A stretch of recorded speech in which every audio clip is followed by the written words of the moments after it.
আসসালামু আলাইকুম রহমতুল্লাহ বাবরকাতু। বৃহস্পতিবার 1974 13ই শাওয়াল আর 2রা এপ্রিল।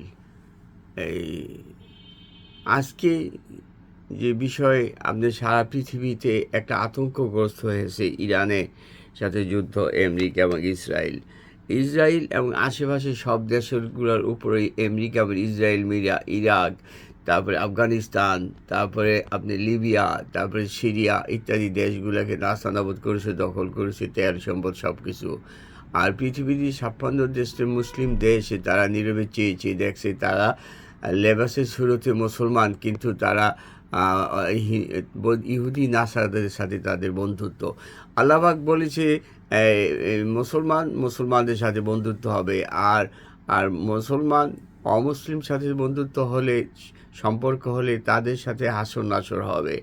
কিন্তু আল্লাহ পাক বলেছে এই যে বনি ইসরায়েলের আপনি দুইবার করে আপনি একবার ধ্বংস করিয়া হয়েছিল। একবার একবার আপনি মুসা আলাইসাল্লামের সময়, আপনি লুত আলাইসাল্লামের সময় সারা লুত বংশধরকে ধ্বংস করেছিল। তারপর ফেরাউনের আমলে ফেরাউনের বংশধরকে আল্লাহ পাক তার অভিশপ্ত হিসাবে পুরো ধ্বংস করেছিল।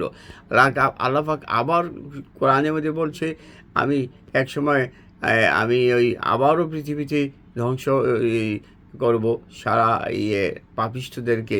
তখন সেটা কখন হবে সেটা আপনার সেটা কোনো উল্লেখ নাই। সেটা কি আপনার মেহেদী আলাইসাল্লামের আগেই, নাকি সেটা ঈসা আলাইসাল্লামের আগেই, না সেটা তার এখন, সেটা আমরা জানতে পারতেছি না। তাই আমরা মুসলমান হিসাবে সবসময় আস্তাগফিরুল্লাহ আস্তাগফিরুল্লাহ পড়বো, সবসময় একই সই থাকবো, কারো হক মেরে খাবো না, সুদ ঘুষ খাবো না, কারো মনে কষ্ট দিব না, ইমানের সহিত থাকতে চেষ্টা করব, কারণ দুনিয়াটা সংক্ষিপ্ত।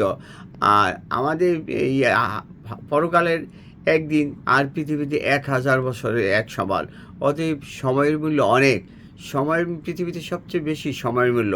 অতএব আপনারা কোরআন শরীফ পড়ুন অর্থ সহকারে, আপনি সন্তানদেরকে কোরআন শরীফ পড়ান অর্থ সহকারে। আর আপনারা সৎভাবে খান, হালাল খান, কারো সম্পদ নিয়ে টানাটানি করবেন না। ভালো থাকুন, সুস্থ থাকুন, আর ভালো হলে শেয়ার লাইক দিবেন।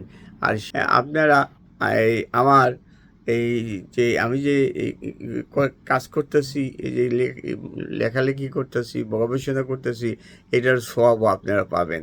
থ্যাংক ইউ, ধন্যবাদ। ইয়া জালালি ওয়াল ইকরাম।